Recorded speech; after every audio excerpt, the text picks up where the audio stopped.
고난주간 특별 경건에 오신 여러분들을 환영하고 축복합니다. 함께 묵상하심으로 예배로 부르신 하나님 앞에 한 걸음 더 나아가도록 하겠습니다.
우리에게 주신 하나님의 말씀은 마태복음 26장 69절로부터 75절까지의 말씀입니다. 베드로가 바깥 뜰에 앉았더니 한 여종이 나와 이르되 너도 갈릴리 사람 예수와 함께 있었도다 하거늘 베드로가 모든 사람 앞에서 부인하여 이르되 나는 네가 무슨 말을 하는지 알지 못하겠노라 하며 앞문까지 나아가니 다른 여종이 그를 보고 거기 있는 사람들에게 말하되 이 사람은 나사렛 예수와 함께 있었도다 하매 베드로가 맹세하고 또 부인하여 이르되 나는 그 사람을 알지 못하노라 하더라. 조금 후에 곁에 섰던 사람들이 나와 베드로에게 이르되 너도 진실로 그 도당이라 내 말소리가 너를 표명한다 하거늘 그가 저주하며 맹세하여 이르되 나는 그 사람을 알지 못하노라 하니 곧 닭이 울더라. 이에 베드로가 예수의 말씀에 닭 울기 전에 내가 3번 나를 부인하리라 하심이 생각나서 밖에 나가서 심히 통곡하니라. 아멘. 예수님의 재판 결과를 확인하고자 대제사장의 집들에 앉아 기다리던 베드로는 그를 알아보는 여종 때문에 두려움을 느끼기 시작합니다. 그래서 자신을 보며 예수님의 일행이라고 추궁하는 여종에게 무슨 말을 하는지 모르겠다며 대충 얼버무리고는 자리를 피하기 시작합니다. 하지만 그 집에서 빠져나오기도 전에 또 다른 여종이 베드로를 알아보고 그가 예수님의 일행이 맞다고 많은 사람들에게 알리기 시작합니다. 베드로의 두려움은 더 커지고 예수님을 부인하는 강도는 점점 강해집니다. 이제는 맹세까지 하면서 자신은 정말로 예수님을 모른다고 선언합니다. 조금 후에 베드로 주위에 서 있던 사람들이 다가와서 베드로를 알아보고는 예수님의 일행이 확실히 맞다고 그리고 베드로의 갈릴리 억양만으로도 그가 예수님의 일행임이 입증된다며 베드로를 강력히 압박합니다. 베드로의 두려움이 최고조에 이릅니다. 이러다가 베드로도 잡혀가서 예수님과 함께 형벌을 받아 죽임 당할지도 모릅니다. 그래서 그는 목숨을 부지하기 위해 예수님을 저주까지 하며 예수님을 부인합니다. 그러고 났을 때 닭이 울었습니다. 그가 예수님을 3번 부인할 것이라는 예수님의 예언이 성취된 것을 깨닫고 베드로가 심히 통곡합니다. 과거 베드로는 주와 함께 죽을지언정 주를 부인하지 않겠나이다 라고 호언장담했던 사람입니다. 하지만 그는 주와 함께 죽지 않기 위해 주를 3번이나 부인하고 말았습니다. 베드로와 같은 실패의 위험은 언제나 우리에게도 있습니다. 제자도에 대한 예수님의 가르침을 다시 한번 새겨야 할 때입니다. 누구든지 나를 따라오려거든 자기를 부인하고 자기 십자가를 지고 나를 따를 것이니라.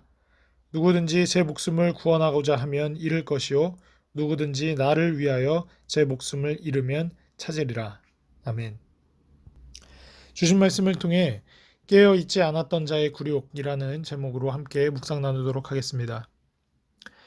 앞에서 예수님은 적그리스도 대제사장 앞에서 전혀 두려움 없이 당신의 정체성을 밝히심으로 그 영광을 드러내셨습니다. 그러나 겟세마네에 깨어 있지 못했던 베드로는 자기 정체를 드러내기를 두려워합니다. 69절로부터 70절 모든 사람 앞에서 일어난 일입니다. 마태는 베드로가 예수님을 3번 부인하는 과정을 점층적으로 기록합니다. 예수님의 모습과는 대조적으로 베드로는 한 여종 앞에서 자신이 예수님의 제자임을 부인합니다. 너도 예수와 함께 있었다는 여종의 말이 베드로에게는 너도 예수와 함께 죽을 것이다 라는 말처럼 들렸을지도 모르겠습니다. 그런데 베드로는 마지막 만찬 자리에서 자기는 주님과 함께 죽을지언정 주님을 부인하지 않겠노라 장담했었던 사람입니다. 그랬던 베드로가 모든 사람 앞에서 예수님을 부인하며 여종이 무슨 말을 하는지 알지 못하겠다고 둘러댑니다. 예수님과 함께 있기는커녕 예수님이 누구인지도 모른다고 부인합니다. 아무리 예수님이 그리스도요 하나님의 아들이라는 사실을 알았다고 해도 예수님과 함께 죽기를 각오했다고 공언한다 해도 겟세마네에서 실패한 베드로는 더 이상 반석이 아니었습니다. 71절로부터 72절 맹세하는 베드로의 모습입니다. 베드로는 대제사장의 뜰 바깥으로 도망하려고 앞문까지 서둘러 이동했습니다. 그런데 그 와중에도 그를 알아보는 또 다른 여종이 있었습니다. 앞에서는 갈릴리 사람 예수였던 그 호칭이 나사렛 예수라고 바뀌는데 나사렛이 갈릴리의 한 성읍이므로 둘째 여종은 예수님에 대해 첫 번째 여종보다 더 구체적으로 알고 있었음을 암시합니다. 베드로가 첫 번째 여종을 만나 위기를 겪고 나서 이제 뜰 밖으로 도망치려고 할 때 오히려 그의 정체를 더 잘 아는 사람을 만나버리게 된 것입니다. 그렇게 되자 베드로는 이제 맹세까지 하면서 예수님을 알지 못한다라고 부인합니다. 예수님은 마태복음 5장 33절로부터 37절을 통해 도무지 맹세하지 말고 모든 말이 진실이 되게 하라고 가르치셨지만 베드로는 이 자리에서 맹세까지 하면서 거짓말을 하고 있습니다. 예수님을 부인할 뿐만 아니라 예수님의 가르침을 정면으로 어긴 베드로의 모습은 깨어 기도하지 않을 때 어떠한 상태로까지 전락할 수 있는지를 엄중히 경고해 주고 있습니다. 마지막 73절로부터 75절 이제 예수님을 저주하며 맹세하는 베드로의 모습을 보게 됩니다. 베드로가 이렇게까지 거짓말을 하며 부인했지만 이제는 여종이 아닌 주위 사람들이 더 구체적인 증거까지 제시하면서 그의 정체성을 추궁하기 시작합니다. 베드로가 사용하는 갈릴리 방언이 부인할 수 없는 증거라고까지 말합니다. 이처럼 베드로가 아무리 부인해도 사람들은 베드로를 점점 옥죄어 갔습니다.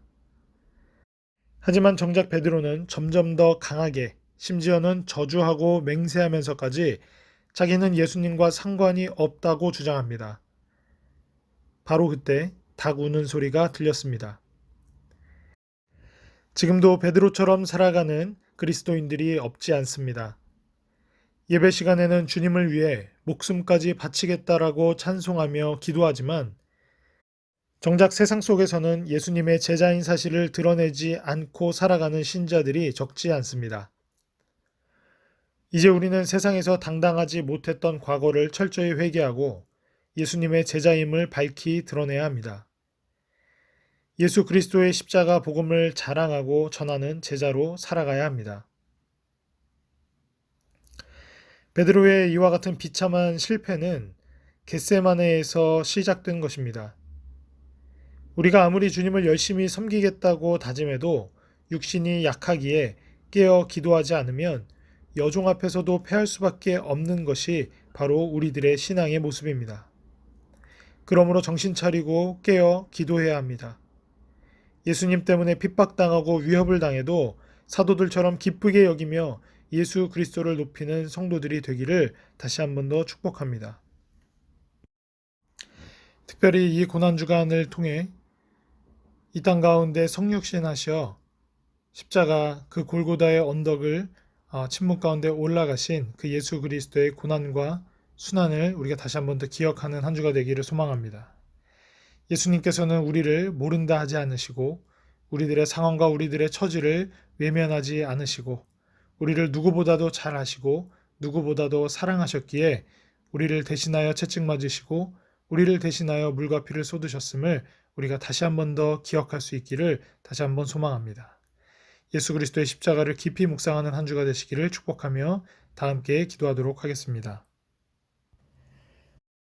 사랑의 하나님, 오늘 말씀을 통해 깨어있지 않았던 자의 굴욕을 다시 한 번 더 묵상하게 됩니다.